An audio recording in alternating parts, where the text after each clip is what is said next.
listening to the X-Zone Broadcast Network, www.xzbn.net. Radio's authority on the world of the paranormal and the science of parapsychology, celebrating 25 years of broadcasting. Broadcasting around the world and to the great beyond.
You're listening to the X-Zone Broadcast Network, www.xzbn.net.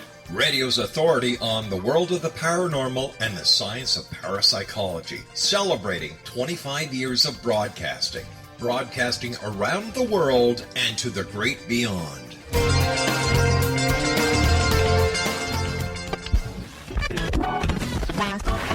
All Hit Radio.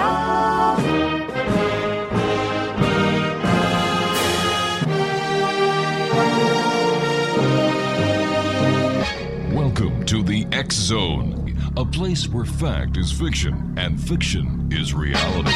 Now, here's your host, Rob McConnell.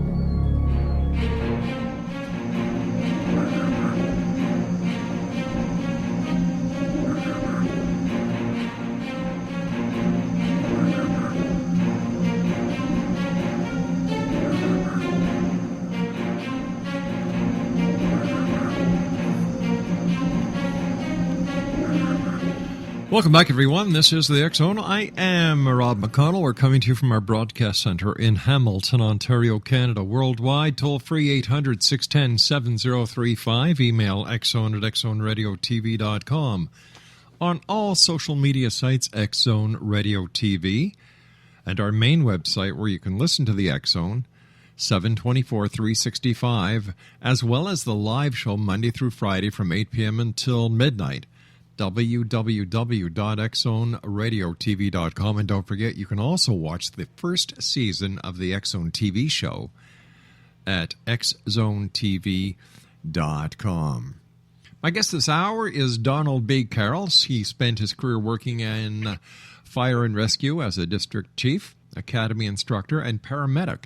Now, during those 30 years, he raised a family and pursued the meaning of life through extended study into the Edgar Cayce readings and other spiritual, scientific, and philosophical materials.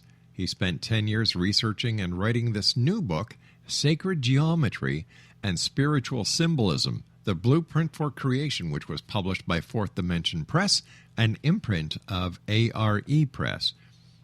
Today, Donald is a regular speaker and writer of metaphysical topics from Cayce to Kundalini. He is also an international tour leader for Nonprofit Association for Research and Enlightenment, visiting sites of spiritual nature across the world. He will be leading a tour to sacred and mystical sites in England in September of 2016, and you can learn all about these tours at edgarcasey.org or by visiting Donald's website, donaldbcarroll.com. And Donald B. Carroll, welcome to the X Zone. Well, Rob, thank you for inviting me. You're very kind, and please call me Don. All right, Don, tell me, I've got a lot of respect for the fire and rescue people. They do a fantastic job. So thank you for your service, first of all. But what was it that made or guided you to write about sacred geometry? Isn't that a little bit off base for fire and rescue people? Yeah, fire and rescue, you're with what you deal with in emergencies. You're pretty pragmatic, but when you spend a career of about 33 years in it, and as we provided the paramedics, you deal with a lot of life and death and all the questions that come through with that. And I would say it's kind of not only been my journey even earlier than that, and that just helped extend it. I think it's humanity's journey about understanding that, we are more than, what our bodies here, our consciousness and our spirituality goes much further. So, during that time, I, pursued it. And then as I retired, it gave me an opportunity to pursue it. And even as I was doing it then in much more detail. Bringing heaven and earth together in ourselves, humanity's journey. What does this mean? As I said, I see it as humanity's journey. We've heard the term before about bringing heaven and earth together, and really, if you look at spiritual traditions around the world, it's really what they're striving for. If you look at whether it's sacred sites or the concepts in the Bible, other places where they go to worship the high places because that's where heaven and earth came together. The axis mundis, that was symbolic of raising that higher consciousness, that spirituality within ourselves to become. In Western tradition would be, you might say, Western Christian tradition, become Christ-like would be the term. In Eastern traditions and in Hindu and Buddhist traditions, you become a bodhisattva, an enlightened one on earth, to bring that heaven and earth together while we're here and help others and evolve on our own path. You deal with sacred geometry and spiritualism, symbolism. Well, for our listeners who may be hearing about sacred geometry for the very first time, how would you describe it? Yeah, a lot of people, when the first time they hear that, okay, what's sacred about geometry? And what it is, it's the geometry, you might say, of spiritual symbolism. Sacred geometry really is that, Listen, I'm going to give you a bit of a break here because we have to take our break. Sure. We'll be back on the other side of this commercial, X Zone. Don't go away.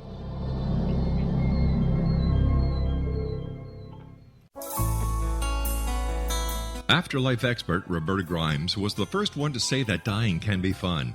Now her best-selling book, The Fun of Dying, is available in stores worldwide. So if you wonder whether death ends life, how it feels to die, or what heaven might be like, The Fun of Dying was written for you. And if you have always been afraid of death, or if you worry that your life has no meaning, let The Fun of Dying ease your fears and bring new meaning to your life. Nothing said in The Fun of Dying is based on the teachings of any religion. Instead, Roberta draws on evidence to explain how death happens, how it feels, and what comes next. A lot of the best death-related evidence was produced in the first half of the 20th century. When it is put together with recent discoveries, it tells a consistent and amazing story. Roberta Grimes blogs and answers questions at robertagrimes.com. Her wonderful book, The Fun of Dying, is available on Amazon and at stores worldwide wherever books are sold. You're listening to the X Zone Broadcast Network, www.xzbn.net.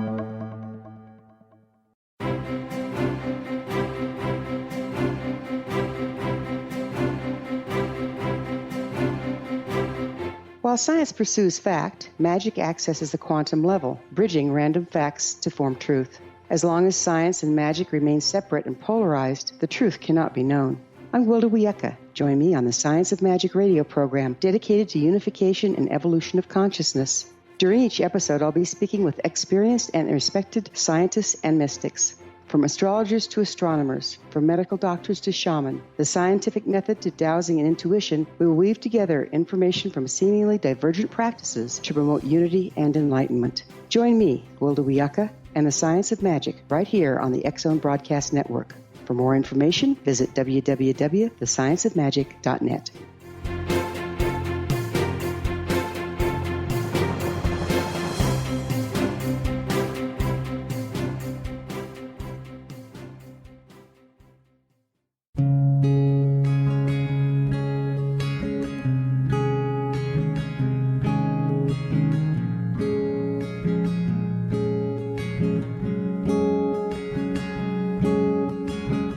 Starr began to demonstrate a metaphysical connection to the spirit world as a little girl. Her family noticed the connection, but it was a great-grandmother who told the family that Linnea was indeed gifted. The great-grandmother, who was also gifted, felt that Linnea had indeed inherited these attributes. It has been noticed that oftentimes such things are passed down through the generations. Linnea was also born with a caul, a thin white membrane across a newborn's face. Legend has it that if the baby is born with this caul, the child will have second sight, or what we call psychic abilities. Linnea Starr does past, present, and future, and has the gift of prophecy. It is written within scriptures that if you are able to give factual information, and prophecies indeed come true, the gift indeed comes from the divine realm. Linnea Starr does large interactive groups as well as private gatherings. For more information on Linnea Starr or to contact Linnea for a one-on-one consultation, visit her website at www.linneastar.com. That's www.linneastar.com.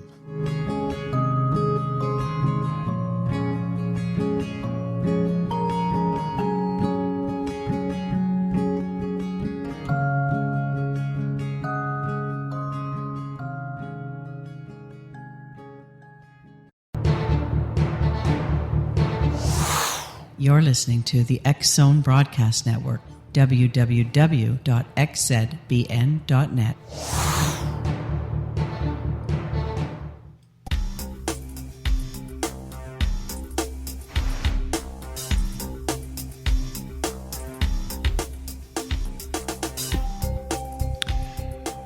Donald B. Carroll is our special guest this hour, Exonation. We're talking about Donald's new book. It's entitled Sacred Geometry and Spiritual Symbolism, The Blueprint for Creation. www.donaldbcarroll.com is his website. That's DonaldBCarroll.com. So, Donald, how would we describe sacred geometry? Sacred geometry is just a term for, and you find it in many spiritual symbolisms of many cultures and religions. It's universal patterns that we find throughout our reality, and quite often is seen in sacred architecture or what's considered sacred art. It's the basic belief that there are these universal patterns in mathematics and geometry and harmonics and music and light and cosmology, and they reflect each other. It's kind of like the Hermetic term of as above, so below. They not only reflect each other in the geometries of the universe, but in the geometry and patterns of ourselves. And more than a reflection, it shows a unity in oneness. I mentioned sacred architecture. Probably one of the most simplest ones to look at along that line of that symbols is you go to the Gothic cathedrals that you find in Europe during that period. They're always made in the form of a cross, for the representation. So, that's just one example. There are many more, but that's the basics of sacred geometry. How does sound and the creation of the universe play into this symbolism? Well, yeah, it's actually, I find that very fascinating in that, because if you first looking at sound in almost all your traditions, how the universe was created and what we have today was created, the earth, etc., by spiritual traditions, is God spoke. God breathed across the waters. Eastern traditions, the Om, the sacred word of creation. And so, actually even before light, there was sound. Let there be light. And so it was sound. And what's fascinating with that is science is now coming out from NASA work and the CERN Institute and the Planck spacecraft project, is that they're coming to the conclusion now that the universe, what we have today, the universe was created from sound. So fascinatingly, in recent years, science is now confirming what spiritual traditions, whether Eastern or Western, have been saying for thousands of years. So we have that sound creating, from that sound, the Big Bang, so to speak, creating matter from that. Science confirming that, and the spiritual traditions have been saying that. And when you look at that, and as they describe it, it's kind of like ripples across a lake. If you threw a bunch of pebbles into a lake or a pond, and you get all these ripples, circular ripples going out in all ways and crisscrossing each other and creating spiritually these patterns, which would be from that, like the Vesica Pisces, very simple example, which is just two overlapping circles, and where they overlap creates that almond shape. In Italian, it's called the mandorla, but it creates that almond shape. And well, in the 15, 14, and even actually back to the 1100s, if you look in Christianity, in that petal almond shape, they would actually use that, and only two individuals were allowed to be put inside that shape, because it represented in sacred geometry the creative energy, the creative womb, goddess energy, so to speak. But the two people that were allowed in the Christian tradition to put in there was Jesus and his mother Mary, which is interesting, because Jesus, the Christ in the tradition, was the Son of Man and Son of God. So he brought heaven and earth together, and Mary brought God, birthed God onto earth. So she was another channel, so to speak, of bringing heaven and earth together. And again, here's these kind of ripples that are depicted. It's a very elegant way of what would be depicted the same way in science. And then Vesica Pisces is also known as a form generator, very briefly, from those two overlapping circles. Simply with a straight edge and a pencil, you can create all the polygons, which is the technical math term from the triangle to the square, pentagon, heptagon, septagon. So almost wave to particle in the science aspect of it, in which what science is saying, the universe being created from sound into matter, to the same thing spiritual traditions say. So could we say that the crop circles that are cropping up all over the place could be modern day sacred geometry or symbols? Yeah, I am not that familiar with crop circles, but the ones I've seen of them, if you see most of them, a lot of them replicate what we see in the spiritual and sacred geometry traditions, the flower of life, the Sri Rantra, the six-pointed star, and all of those things, that, yes, they are very similar to that. What evidence is there for the idea, for your idea when it comes to sacred geometry and spiritual symbolism, when we look at megalithic structures such as the Great Pyramid, the Maya Chichen Itza in the site, Stonehenge, or even ancient America's Puebloan culture? How do we explain this, or what evidence is there that it goes a lot further than ancient civilizations trying to rationalize the world that they live in? Well, and what I've found is really fascinating at these sites that you mentioned, and what I've found at those sites is all those sites are known now. Science is kind of catching up now that we have the computer power and what have you, that these sites were the symbolic, and they're all initiation sites, were symbolic representations of joining heaven and earth together. Chichen Itza, as an example, is known that at the equinox you get that created by light, a serpent going down the staircase, a serpent of light connecting to the head, the serpent head in stone at the base, and up to the top. If you go on YouTube or something, you can Google that and do a time lapse. It's incredible.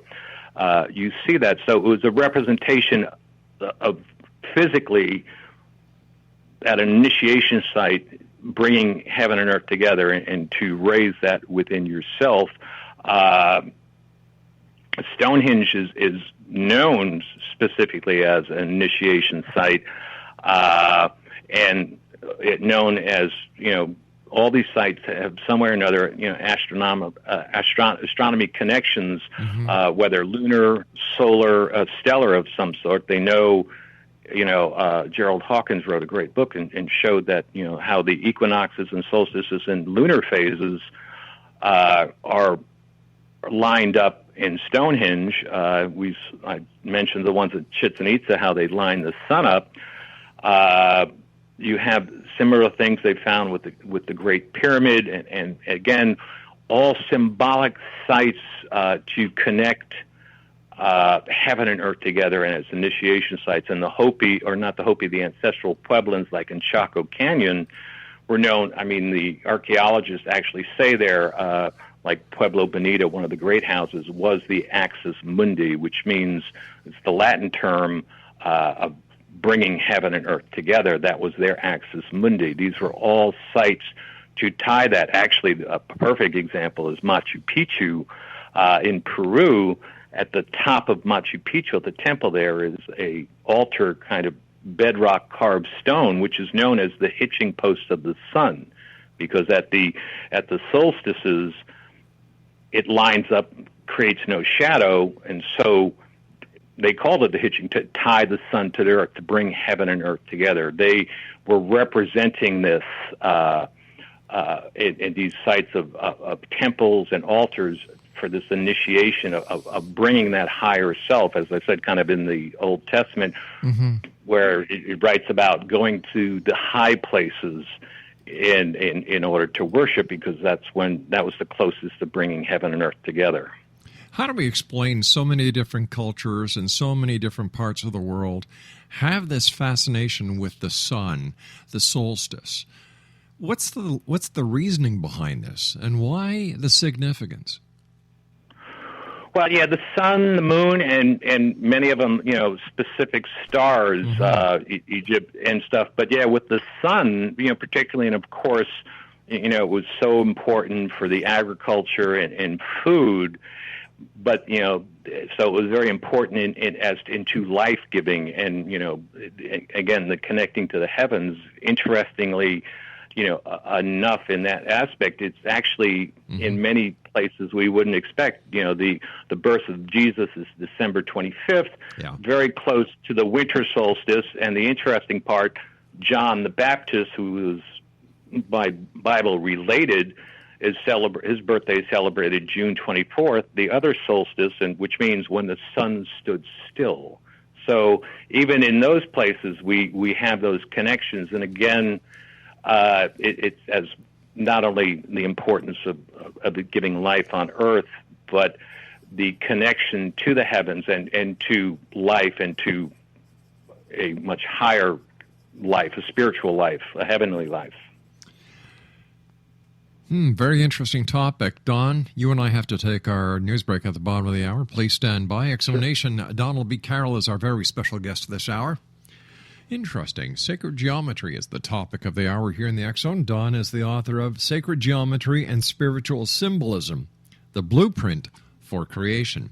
Two websites, X Zone Nation. First of all, Don's website, donaldbcarroll.com.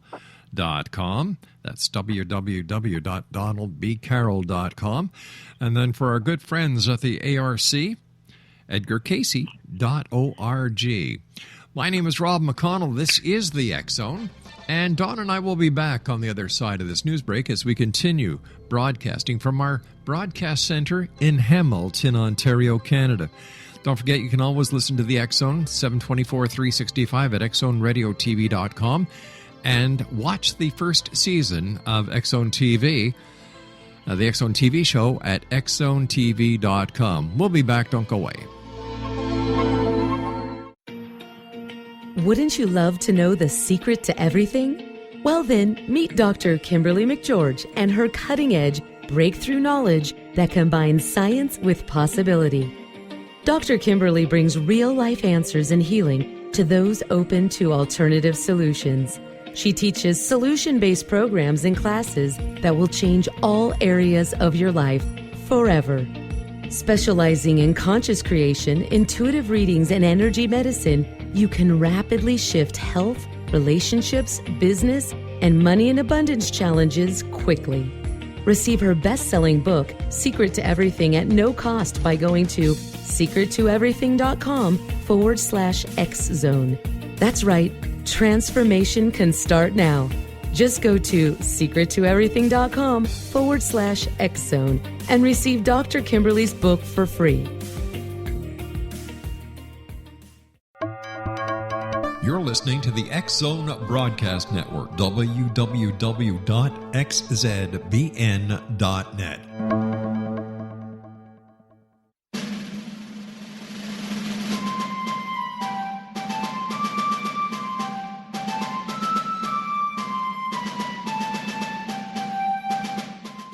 Thomas Jefferson was a Burgess of 27 when he met Martha Wales Skelton, a 22-year-old widowed heiress who was fondly called Patty by her family. They were married on January the 1st, 1772, and they took up residence in a cabin on the building site on top of a Virginia mountain that Thomas had named Monticello. As Thomas and Patty slowly built their first version of the great house at Monticello, the Revolutionary War was heating up. Patty, with difficulty, bore 5 children, but only 2 girls survived. Thomas's political career developed to the point where he was often away from home, but after he authored and signed the Declaration of Independence in Philadelphia, he resolved never again to leave his wife. He was elected the governor of Virginia, just as that state became the Revolution's last battleground. The Revolutionary War ended in 1781, and Thomas gladly retired altogether to my family, my farm, and my books. But Patty continued to want to bear her treasured husband a son, and late in the summer of 1782, she died of kidney failure at the age of 33, 4 months after having borne yet another girl. Thomas was so devastated by her death that he never remarried. He mourned her for the rest of his life, even as he helped to frame the peace in France and then became the first Secretary of State, the second Vice President, and the third President of the United States. This story is true. Thomas Jefferson was such an obsessive letter writer and record keeper that we know where he was and what he was doing nearly every day of his adult life. Every significant thing he says in My Thomas comes from his contemporary writings. My Thomas by Roberta Grimes is now available at Barnes & Noble, Costco, Target, Books A Million, Hudson Booksellers, Kmart, Walmart, Sam's Club, Walgreens, CVS, and online at Amazon.com. You can visit Roberta Grimes online at www.robertagrimes.com.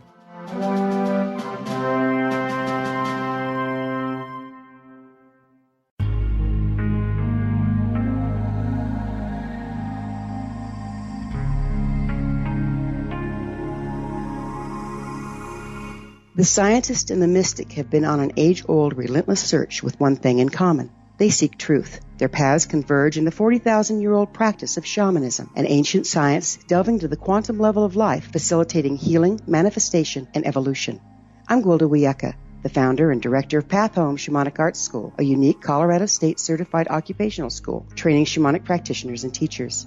We also provide classes for empowering personal lives through shamanism. Our certification classes are in week-long segments enabling international participation, and online classes and long-distance shamanic healing sessions are available. Come discover the science of magic in the limitless world of shamanism. www.findyourpathhome.com.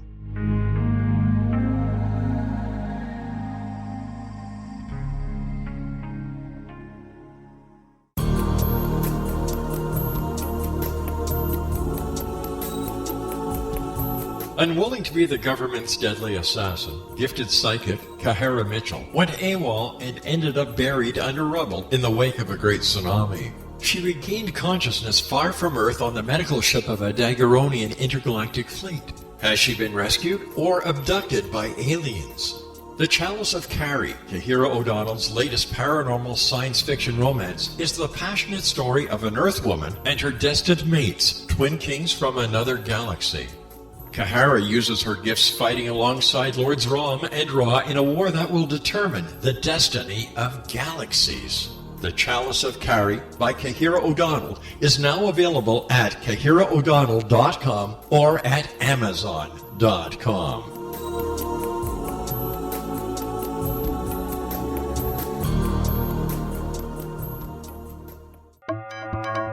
You're listening to the X-Zone Broadcast Network, www.xzbn.net.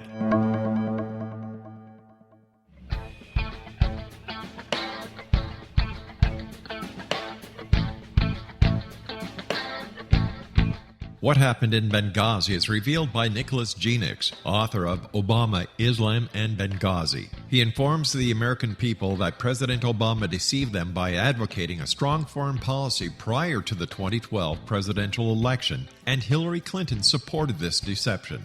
As the title infers, there is a connection between Obama, Islam, and Benghazi. Ample evidence informs Americans that Obama's early indoctrination in the Quran developed an affinity for Islam, why the Quran is the source of discontent in many countries, and why the Obama foreign policy deception led to poor military action and caused the loss of American lives in Benghazi. Genix provides 36 questions for the Select Committee on Benghazi to validate if Americans are justified to mistrust President Obama and Hillary Clinton. An overview of Obama, Islam, and Benghazi is presented on the website www.futureofgodamen.com. That's www.futureofgodamen.com.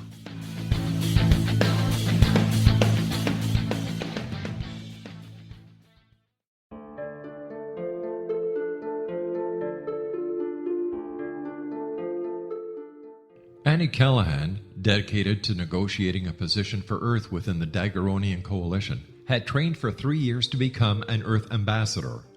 Yet, the very eve of her arrival at the capital ruling planet, she is claimed as destined mate to an oversized, mating-maddened vamp who swears he will never release her.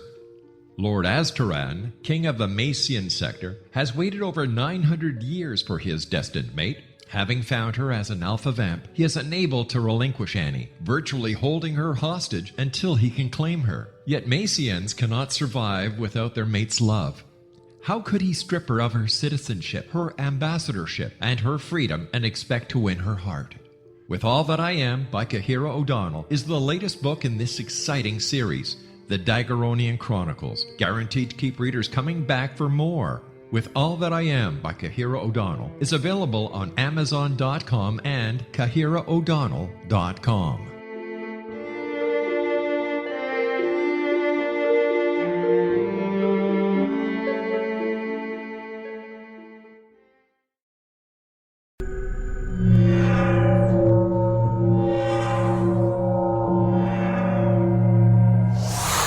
You're listening to the X-Zone Broadcast Network, www.xzbn.net.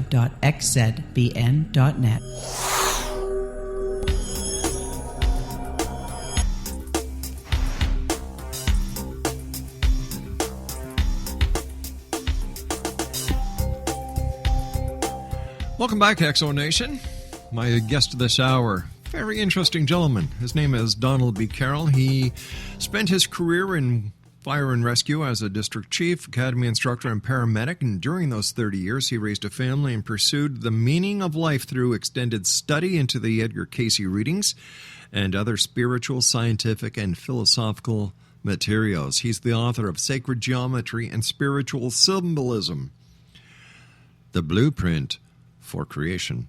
A couple of websites, www.edgarcayce.org and Don's website at donaldbcarroll.com.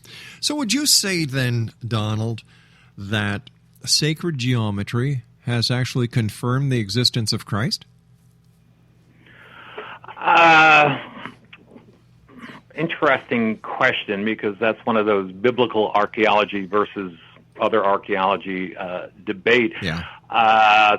And of course, Christ is an appellation. It's not his name. The Anointed One, and it's the Western tradition of one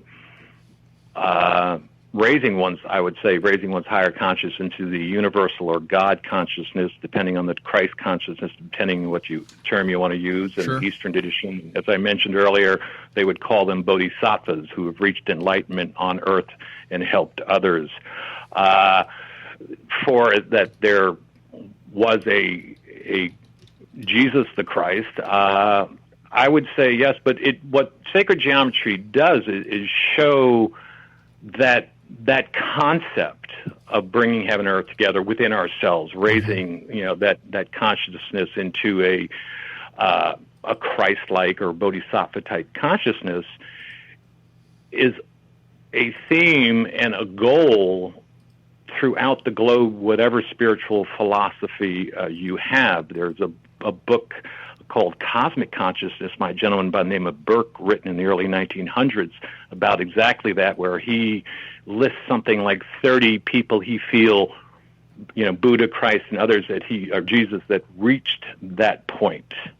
And it's even in the Bible, it says, it quotes that I've told you everything the Father's told me to his apostles. You can do things greater than I. That we all have that potential to be Christ or bodhisattvas, if we allow ourselves.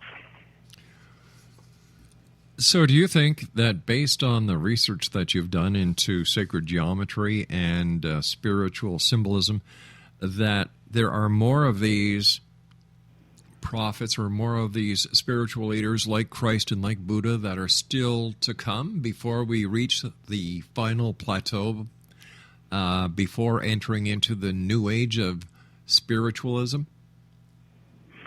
I think yes, and I think it's a continuing cycle. I mean, human beings seem very linear thinking people, but if you look at nature and the world, everything shows that it's cyclical. Exactly. And some of your older cultures showed that it's not linear, folks. It's cyclical, that we'll go through these cycles, and as you said, we'll have, as we've had them in the past in different traditions, that that in the future we will have people that reach that point. My philosophy on life is very simple, very basic. Life is simple. We complicate it.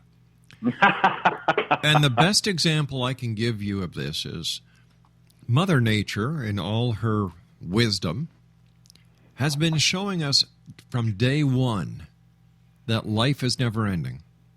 For example, you have the spring, the birth. You have the summer, the maturity. You have the fall, the older years. You have the winter, the elder years, and the passing. But then it doesn't stop. It goes right back to the spring and starts all over again. Now, what is so hard about understanding that concept? If that relates to nature, we are part of nature. Hello, the writing is on the wall. Yes.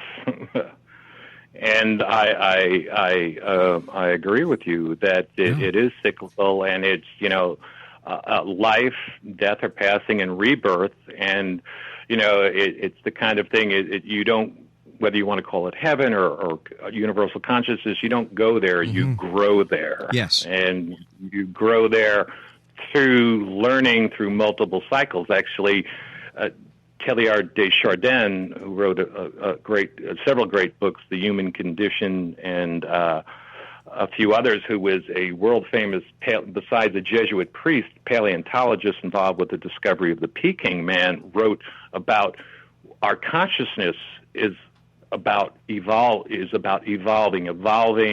maturing into being able to be connected with a God consciousness, to be able to be mature enough to connect to it. He called it the new sphere, which is when consciousness is around the world are able to connect, reaching an omega point of where we're able to touch the Empyrean light or the God consciousness, but it's a matter of conscious evolvement. It's kind of like, I look at it as when people ask, well, how do we do that? It's like becoming that friend of that kind of universal consciousness, or a peer or co-creator, which some people are uncomfortable with. It's like when my children were growing up, when they were 5 or 6 years old, I loved them dearly, but they couldn't be a friend, a peer.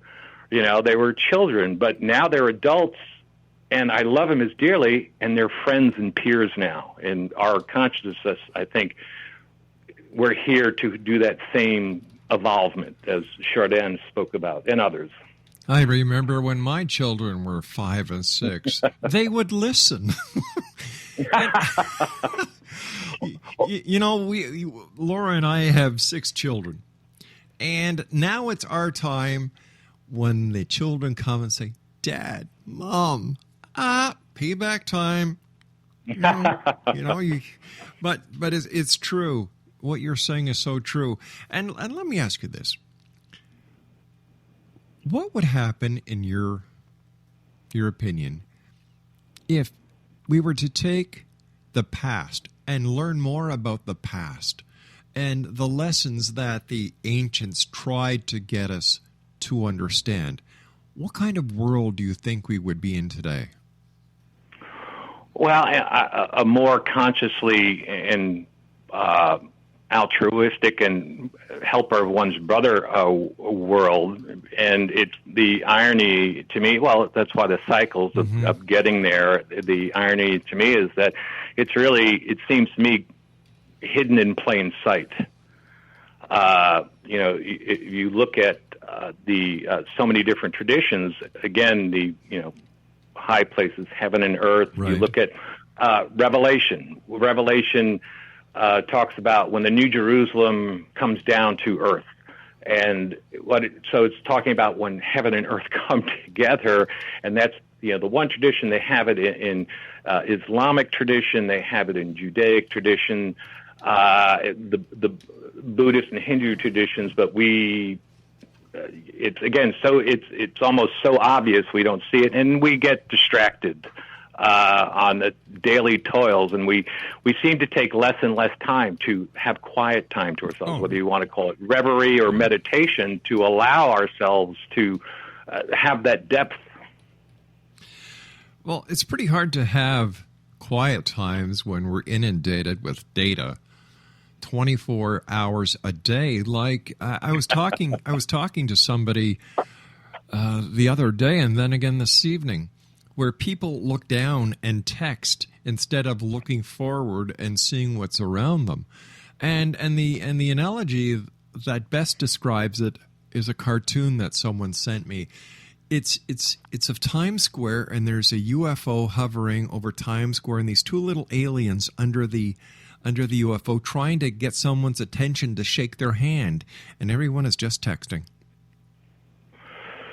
Yeah, well, and I think to a certain extent we choose those distractions, because we can also choose to turn off the phone, turn off the TV, or have that quiet time. I mean, myself, I over time, probably the last 12, 13 years, I've learned what they call, now the term is mindfulness, but to be a daily meditator, to specifically take that 30 minutes to go into, that. And actually, if you look at all the spiritual traditions, they contemplate a prayer, meditation, mindfulness, whatever term you want to use, all tell you to do that.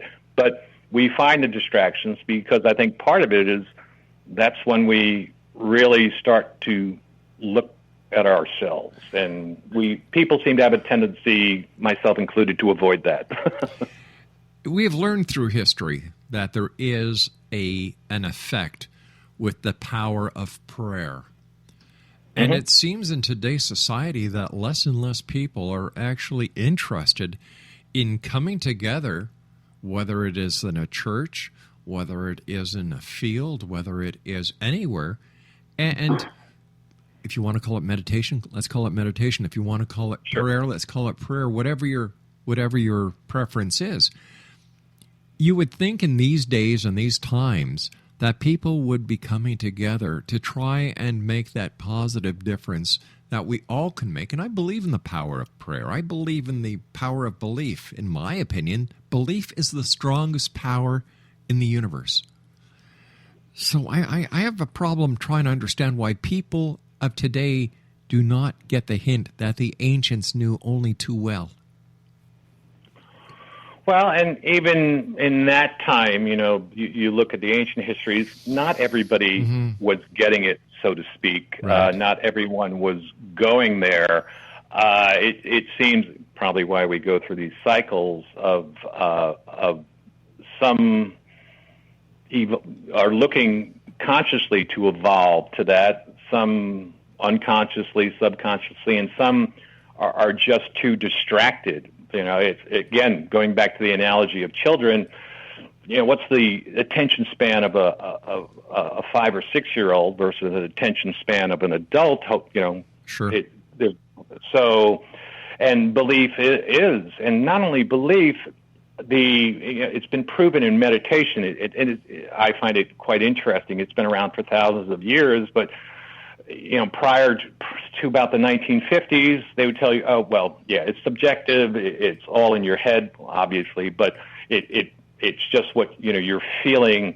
But then when science was able to catch up and create machines that could read brain waves, EEGs, suddenly they're like, oh, brain waves are changing when they meditate. Alpha waves are going up. Beta waves are going down. We're seeing it strengthens the immune system. It lowers blood pressure. And now that they have machines that can measure it, it's real for science. It was real before, but science couldn't measure it, so it couldn't count. But can you blame people for being leery? Because throughout history, academia, religion, and other people that the citizens used to look up to lied through their teeth. So it comes to a point where, prove it. Sure, and there are, unfortunately, in human nature, there are the quote-unquote snake oil salespeople out there. But then there are the ones that are found, and I understand the scientific method. I get it, repeatable, measurable. But just because science hasn't created the gauges to measure it doesn't make it not real. Meditation is a perfect example. They're finally able to measure it and see the difference. They're actually showing now, long-term meditators, parts of their brain grow. And they're the higher consciousness, the higher thought processes parts. They're just now able to, through, PET scans and things, other aspects, able to actually, show that. But again, at the same time, you always are going to have people out there that are going to take advantage of very well-meaning, heartful people looking to raise it. And I think the other thing is that you deal with people that are on a spiritual path and are doing the right thing. But I think, as it seems so often, and again, history shows it too. Buddha being tempted by Maya illusion. Jesus being tempted, his temptation 40 days in the desert type of thing, and they pass that. But when you start raising your consciousness up to that, people are drawn to you and start, want to worship you, and it's like, whoa. But it can be very tempting. We're still human, and that's usually when we start thinking, well, gee, this feels pretty good. They must be right, and we have our falls, so to speak. So you have that, and then unfortunately some of those salesmen I spoke of that look to take advantage of. But whether in corporations or today's business or spirituality, you know them by their fruits. In today's society, as you just said, there are a lot of snake oil salesmen out there. But they found a new method instead of knocking door to door. It's called WWW. And there are so many charlatans out there, with the exception of the very few. And the people at the ARE, in my books, are the most credible, some of the most credible people that I've ever had the pleasure of talking to. They want to make a positive difference. They're not out just to make a name for themselves. And you know what? Hats off to you, because I know you're part of the ARE, and hats off to the rest of the members of the ARE, because you people, the work you do is very important. So please, never give it up. Well, and thank you. That's very kind to say. And really, that's my experience there. It's people that, the belief, the faith, and also of trying to bring others, along to help that, because of, the journey, it's whether it's really, you look at so many writers, they've written about the hero's journey or the Grail kind of quest thing, that it's always, there's perilous. And speaking of the Grail, it's like in the King Arthur's court, there was that one siege. If you were going to go on the one seat, if you were going to go on the quest, the seat was called Siege Perilous, to tell you that this is a journey that is not an easy one. All right, Don, please stand by. Great talking to you. And once again, to not only you, Don, but every other firefighter, paramedic, first responder, police officer, thank you for the important and valuable service that each one of you provide each and every day of the year. We'll be back on the other side of this break, X Zone Nation. Don't go away.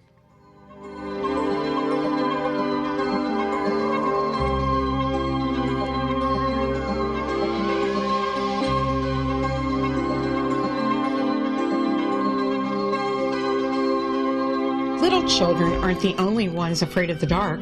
Millions of soldiers return from war zones with PTSD, anger, frustration, fear, and loneliness, much of which surfaces during the darkness of the night. You have the chance to change the lives of these American heroes. Songs and Stories for Soldiers.us provides free MP3 players for these men and women. With a list of 3 million songs in 16 different styles, 100,000 audiobooks, and 30,000 old-time radio programs, every veteran can find something to soothe and comfort them at no cost. All our players contain an 8-hour audio program designed to help veterans fall asleep. With 1,500 plus vets now participating, it's our goal to deliver 10,000 audio players this year. Go to our website at songsandstoriesforsoldiers.us. Help us help a veteran make it through the night.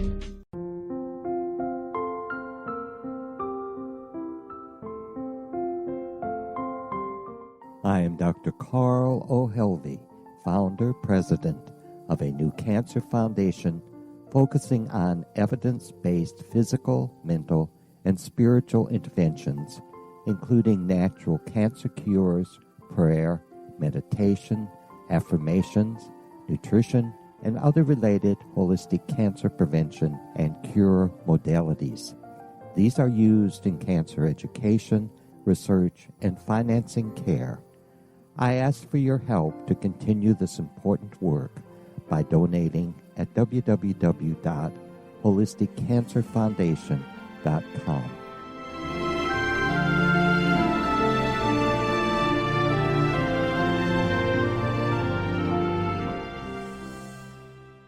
You're listening to the X Zone Broadcast Network, www.xzbn.net. If you enjoy reading a good mystery with a touch of the paranormal, then you'll love From Out of the Woodwork by William S. Peckham. Sean Kennedy, a Toronto contractor, buys derelict houses, guts them, and turns them into multi-family dwellings. When Sean buys 29 Livery Lane, a century house in ruins, and starts the renovation, the house fights back. He is visited by ghosts of owners past. His visions are triggered by touching an oak mantle, reading a faded letter, opening an old locket, or opening a brand new casket in the basement. These visions will take you on a trip across southern Ontario from Niagara Falls to Toronto to Kingston. From Out of the Woodwork is now available in paperback and on your favorite electronic reader. To order your copy of From Out of the Woodwork, go to www.williamspeckham.com. That's www.williamspeckham.com.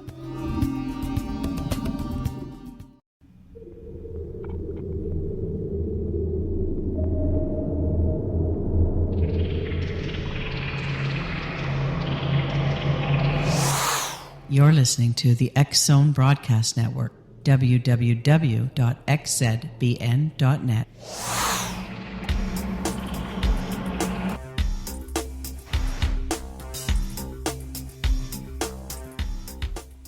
And welcome back, everyone. Donald B. Carroll is my special guest. He's the author of Sacred Geometry and Spiritual Symbolism, The Blueprint for Creation. Here's a couple of websites, Exonation, www.edgarcasey.org, and Don's website at www.donaldbcarroll.com. Before you go, Don, I understand that you're going to be going on a trip with people going to England in September of this year. Tell us about that. Yeah, it's about a 10-day trip. It's on the Edgar Cayce website. England is incredible. I've been fortunate enough to be able to be there before, and the sites there are amazing. We're going to, very fortunate this time, we're going to Stonehenge, which we spoke about, an incredible site, and we're actually gotten the special permits to go inside of Stonehenge, inside the stone circles themselves, and have some time in there, and actually, going to do a meditation in there, which will be very nice. And then we'll be going over to the Avebury, huge stone circle. There's actually a small town inside the middle of that. And again, these megalithic sites are just so, and they're actually finding more and more. If you look at Stonehenge Uncovered, they've been doing a lot of research there. It's still buried, but they found what they call a super Stonehenge, 5 times the size of Stonehenge, through ground penetrating radar. So they're still discovering so much there. And then we're going to spend 3 days in Glastonbury, which is personally, Glastonbury is incredible. You have the Glastonbury Tor up there that is this fascinating site. There's much talk of the ley lines, the telluric lines that all connect there, and then there's the chalice well from the tradition of Joseph of Arimathea, bringing over not only the chalice